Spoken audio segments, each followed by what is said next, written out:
Most video games end with a final boss fight, that one last encounter where you're asked to prove mastery of all the skills that you've been taught over the entire game in a final epic clash. But not every boss fight justifies its build-up. Some bosses are made out to be the toughest, nastiest beings in the known world, but actually end up being ridiculously easy to beat. I'm Jess from WhatCulture, and here are 10 stupidly easy final boss fights. Number 10. Ganon, Legend of Zelda: Ocarina of Time. The boss fights with Ganon are a key part of every Zelda adventure, and Ocarina of Time is no different.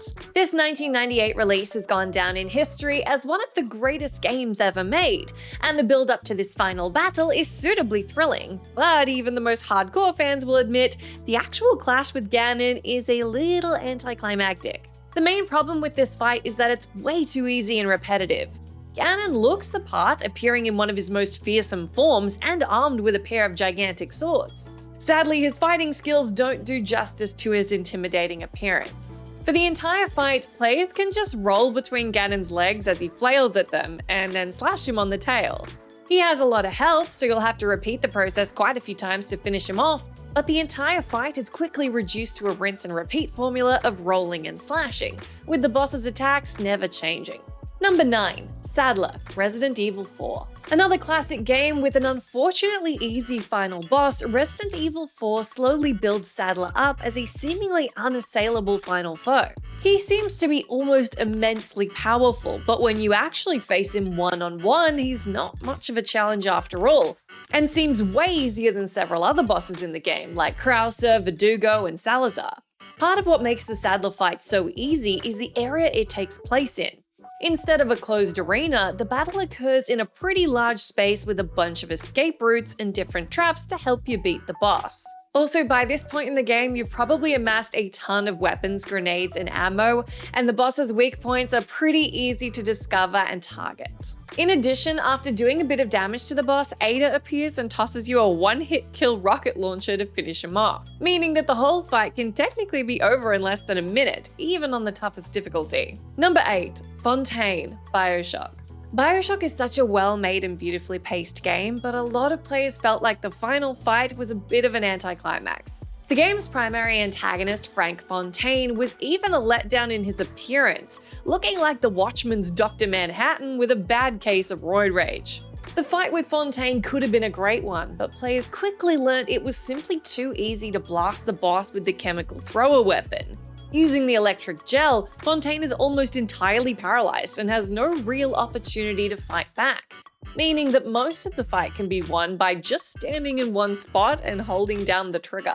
By the end of the game, players have usually upgraded their weapons to deal big damage, and many will have acquired the grenade launcher too, allowing them to easily finish Fontaine off with a few rockets to the face. Unfortunately, this boss just didn't have the health or defensive abilities to be able to deal with the player's massive weapons and plasmids.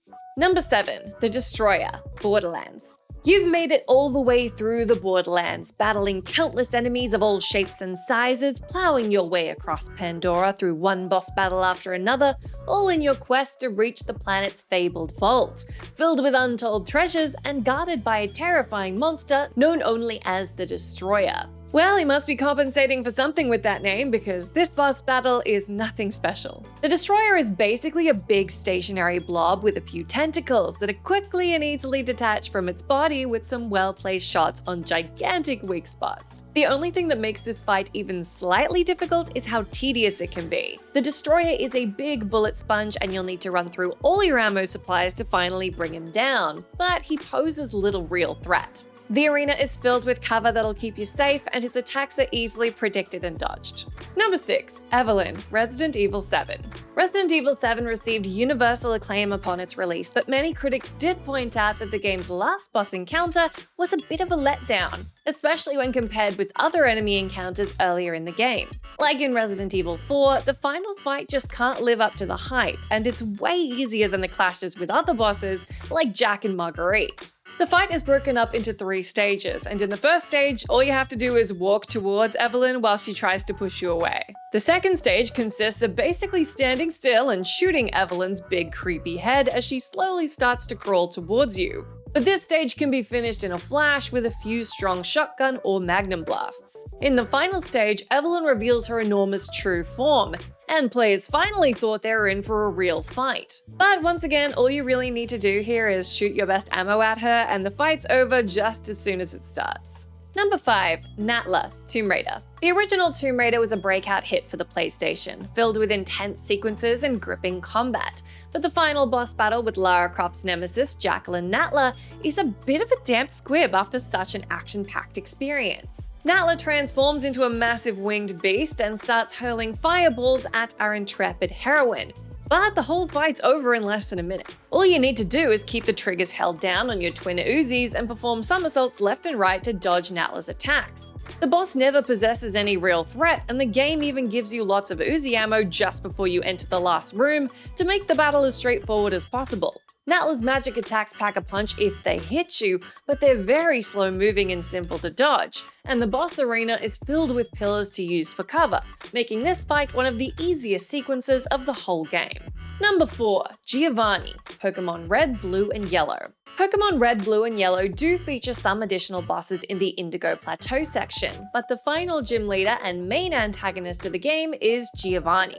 This guy is the boss of Team Rocket and is supposed to have some of the most powerful Pokemon on the planet, so you'd expect he's gonna put up a real fight. In reality, however, Giovanni's team is one of the weakest you'll ever face. He only uses ground-type Pokemon, meaning that if you have a strong water or grass monster on your team, you can run through his entire lineup without breaking a sweat. Players should be going into the battle with at least one water type, as you need the surf ability to get Giovanni in the first place, so it was almost impossible to lose this fight. The battle is even easier in Pokemon Yellow, in which Giovanni's Dugtrio only uses ground attacks, making it completely ineffective against flying types. This means you can technically beat this Pokemon just using like a low-level Pidgey or Spearow. Number 3. 343 Guilty Spark, Halo 3. It was finally time to finish the fight, but the climactic battle of the original Halo trilogy really wasn't so exciting after all. Halo 3 is filled with iconic and memorable moments like the encounters with the gigantic scarab tanks, and those last few moments as you race to escape the collapsing Halo ring. The boss battle with 343 Guilty Spark, however, is kind of a non-event. The fight consists of hitting Guilty Spark 3 times with a Spartan laser. It can be over in about 10 seconds. It's a really simple fight, with the enemy attempting to fight back with laser moves of its own, but they're very easy to predict and dodge. Making the fight even simpler is the fact that this boss, for some reason, barely makes any attempts to dodge your attacks. Despite being a small spherical robot with the power of flight, he just sits in the same spot, politely letting you take your time and line up your laser blasts without any trouble. Number 2. Dracula, Castlevania II. Castlevania II Simon's Quest is well known for its difficulty, but the final confrontation with the baddest vampire of them all, Dracula, is a total anticlimax. After fighting through legions of undead warriors and vicious beasts, you'd expect Dracula to pose the ultimate challenge, but he actually goes out with a whimper. In fact, it's actually completely possible to kill Dracula as he's spawning in and not even do the rest of the fight. His entrance animation is really slow, and he's completely vulnerable to attacks as his body phases onto the screen. During this time, the player can jump up to Dracula and simply start slashing away at him. With high-level weapons like the Gold Knife or Flame Whip, the big boss can be defeated in just a few seconds. Even if he does survive the initial onslaught, you can quickly finish him off just moments later. It's fair to say this boss fight massively disappointed fans who were looking for a true test of their skills. Number 1. Lucian, Fable II. One of the most disappointing final fights of all time, it's hard to even class the confrontation with Lucian as a boss fight, since he never actually poses any threat, and the only combat you have to do is shooting a single bullet. And you don't even necessarily have to do that. For the uninitiated, Lucian was one of the most detestable characters throughout the entire Fable franchise. The story begins with him killing your sister in cold blood. You then spend the entire game building up to the point where you can finally take out your revenge. But instead of a real battle, the confrontation with Lucian is little more than a cutscene. All you had to do was walk up to the villain while holding a magical music box to break his spells. When his shield was down, you could listen to his last words or just shoot him and finish the fight once and for all. If you waited too long, another character would just shoot him for you. Now, to be fair, this boss fight does have its fans, but plenty of players were very disappointed. That's the end of our list, but do let me know down in that comment section if you can think of any other examples of stupidly easy final boss fights. As always, I've been Jess from WhatCulture. Thank you so much for hanging out with me.